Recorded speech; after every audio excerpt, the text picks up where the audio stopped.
Friends, welcome back. Amudha சமையல். இன்னைக்கு நம்ம என்ன பார்க்க போறோம்? ஓமப்பொடி தான் பார்க்க போறோம். வாங்க இதை எப்படி பண்றதுன்னு பார்க்கலாம்.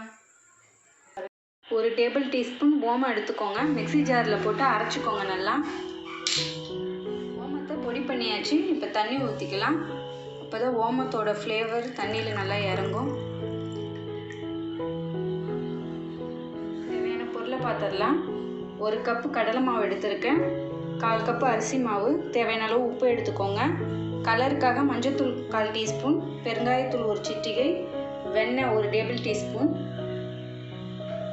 எடுத்துக்கோங்க. மாவு போட்டுக்கலாம்.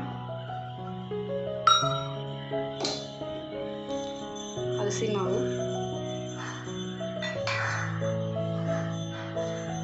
தேவையான அளவு உப்பு போட்டுக்கோங்க. மஞ்சள் தூள், பெருங்காயத்தூள்,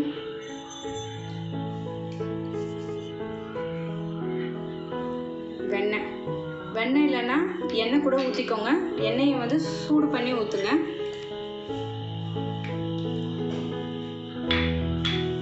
போட்டு இது எல்லாமே நல்லா மிக்ஸ் பண்ணி விட்டுக்கோங்க.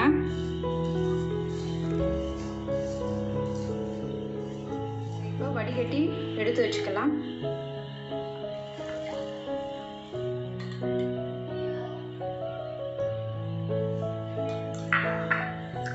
நல்லா மிக்ஸ் பண்ணியாச்சு. இப்போ நம்ம இந்த ஓம தண்ணியை வச்சு பிசைஞ்சு எடுத்துக்கலாம். சப்பாத்திக்கு மாவு பிசைவீங்களா, அந்த மாதிரி பிசைஞ்சு எடுத்துக்கோங்க.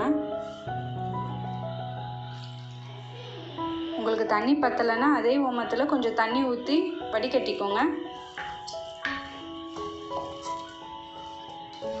நல்லா பிசைஞ்சிட்டோம். இது அப்படியே ஒரு 5 நிமிஷம் விட்டுருங்க. இந்த மாதிரி ஒரு பிளேட் எடுத்துக்கோங்க.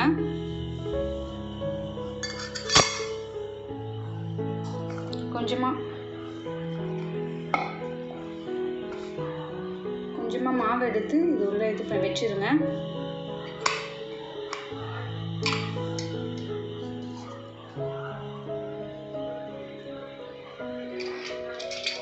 இந்த மாதிரி வரணும். வச்சா கடாய் வச்சுக்கோங்க.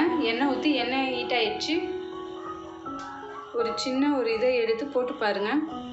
மேலே வந்துச்சுல. இப்போ நம்ம இது போட்டுடலாம்.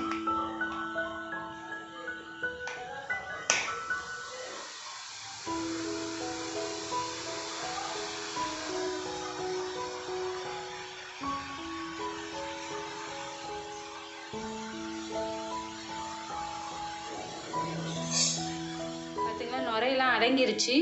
இப்போ திருப்பி போட்டுக்கோங்க.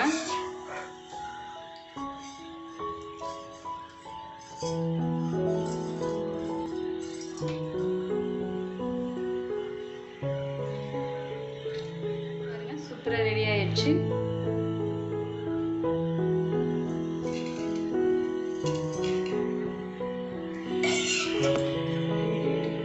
அவ்வளோதாங்க, ஓமப்பொடி பண்ணிட்டோம். இதை நல்லா தூள் மாதிரி பொடியாக்கிக்கோங்க.